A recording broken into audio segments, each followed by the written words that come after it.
gonna get food poisoning. She won't do it now. Okay. That's what happens, you know? She gets food poisoning. I get it. She has food poisoning.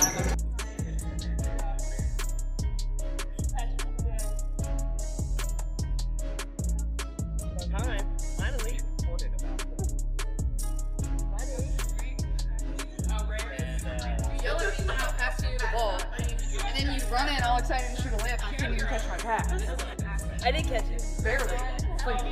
The rep would have had one of these. 6'7". You know that call? Like, hey, I don't know. She was there. The business of professional sports is a zero-sum game of absolute, unrelenting power. It is a hyper-capitalist arena where leverage is not politely requested. It is ruthlessly extracted.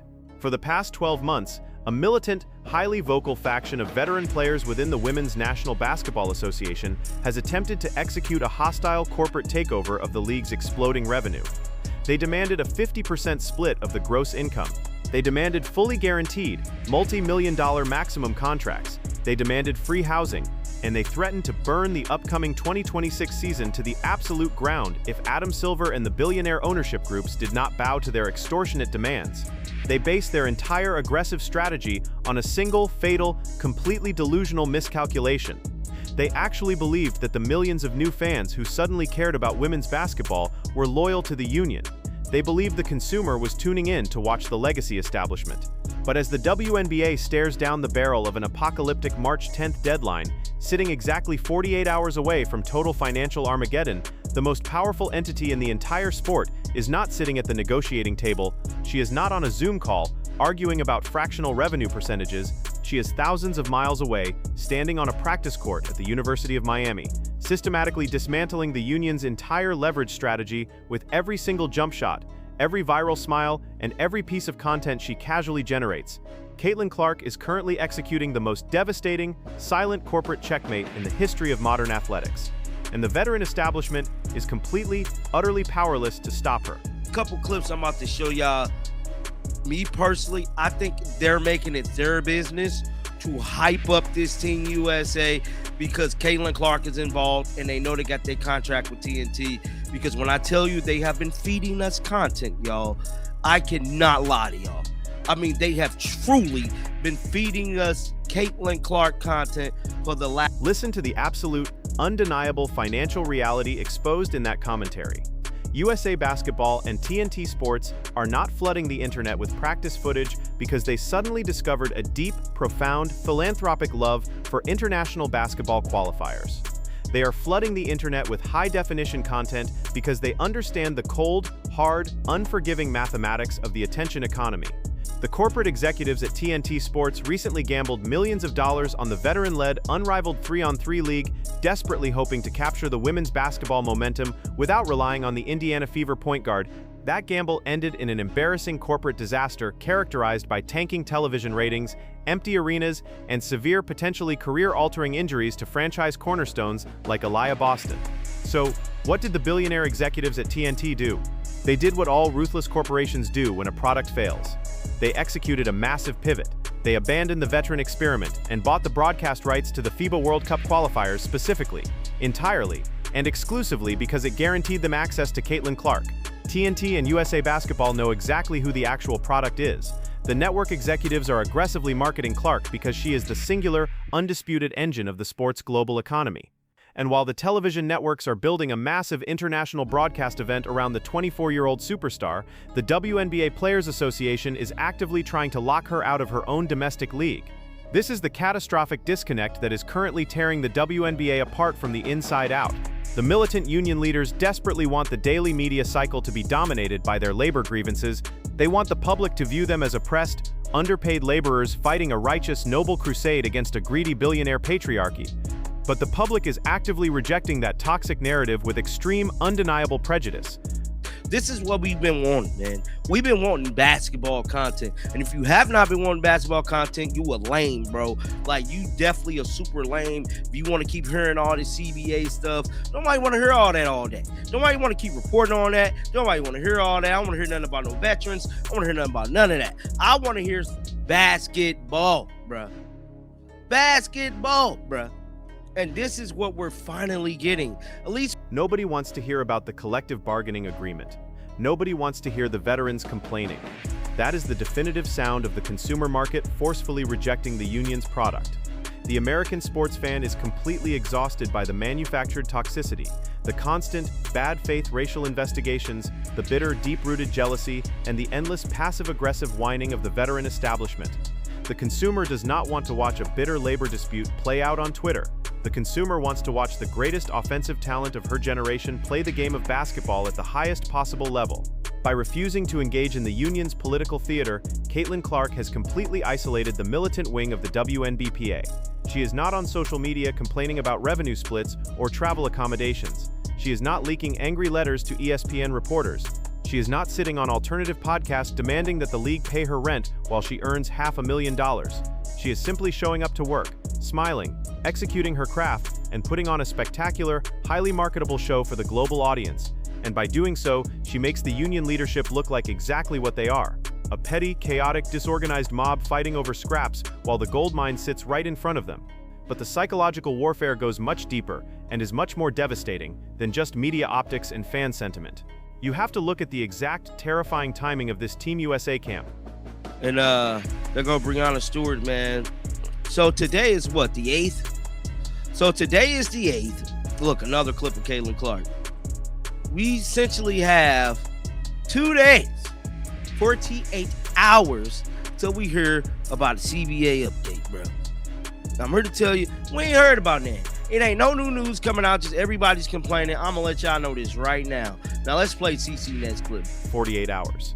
The WNBA is exactly 48 hours away from Adam Silver's hard, non-negotiable deadline. If a collective bargaining agreement is not reached by that date, the season is officially delayed, and the fragile financial foundation of the league immediately begins to collapse. In any standard, functioning corporate labor negotiation, the final 48 hours are supposed to be a period of intense, unified, impenetrable solidarity. The union is supposed to project an absolute wall of strength to terrify the ownership group. But instead of standing shoulder to shoulder with the militant veterans and projecting unity, the most recognizable faces in the sport are completely detached from the chaos, operating in an entirely different universe. Look closely at who is actually on that practice court in Miami, laughing, joking, and competing with Caitlin Clark. It is Kelsey Plum.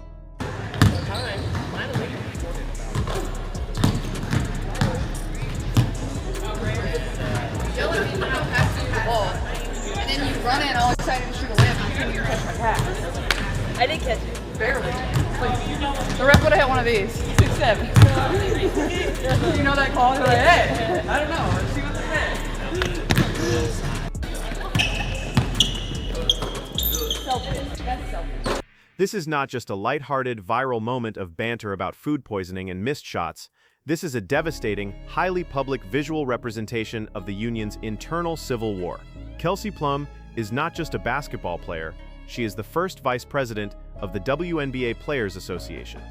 She is the exact executive who, just a few days ago, leaked a massive multi-page letter to the press exposing the gross incompetence, the complete lack of transparency, and the absolute failure of her own union's president, Nneka Ogwumike, and executive director, Terry Carmichael Jackson. Plum realized that the militant faction was steering the league directly off a financial cliff, driven entirely by ego, and she actively staged a corporate mutiny to try and save the upcoming season. And where is the vice president of the union right now, 48 hours before the most critical deadline in the history of women's sports? She is not standing in solidarity with the militant veterans who want to strike.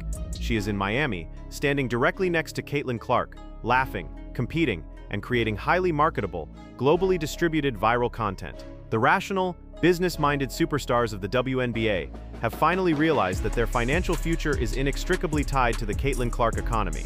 Plum and Brianna Stewart know that if they want their massive multi-million-dollar maximum contracts fully funded, they need Clark on television generating the advertising revenue to clear those checks. By aligning themselves with Clark on the Team USA stage, the rational veterans are sending a massive, undeniable signal directly to the billionaire owners. They are signaling that the radical union leadership does not speak for them. They are signaling that they want to take the unprecedented money currently on the table, sign the CBA, and get back to work. The militant faction. The players who deeply resent Clark's absolute dominance and want to use a strike to temporarily silence her momentum are now completely, utterly isolated. They have lost the support of the general public. They have lost the support of the massive television networks. and they are rapidly losing the support of their own executive vice presidents. Let us break down the absolute terrifying financial checkmate that Caitlin Clark has engineered, simply by walking onto this international stage and refusing to speak about the labor dispute. The WNBA union actually believes that a lockout is their ultimate weapon of leverage. They believe that if they withhold their labor, the billionaire owners will bleed cash, panic, and eventually surrender the keys to the franchise. But the owners are not going to bleed cash. The owners are backed by the multi-billion-dollar empire of the NBA. They have infinite, unshakable capital. The owners subsidize the WNBA's massive financial losses for 25 consecutive years without blinking. If the 2026 season is canceled, the owners simply lock the gymnasium doors, stop paying the player salaries, write off the temporary financial loss on their corporate taxes, and focus entirely on the NBA playoffs. The players, however, live in the unforgiving reality of the working-class economy. Over 80% of the WNBA is currently unemployed, waiting to sign contracts under the new CBA. If the season is canceled, the middle-tier veterans will instantly default on their mortgages. They will lose their league-provided health insurance. They will be financially ruined in a matter of months. And what happens to Caitlin Clark if the militant veterans force a catastrophic lockout? Absolutely nothing.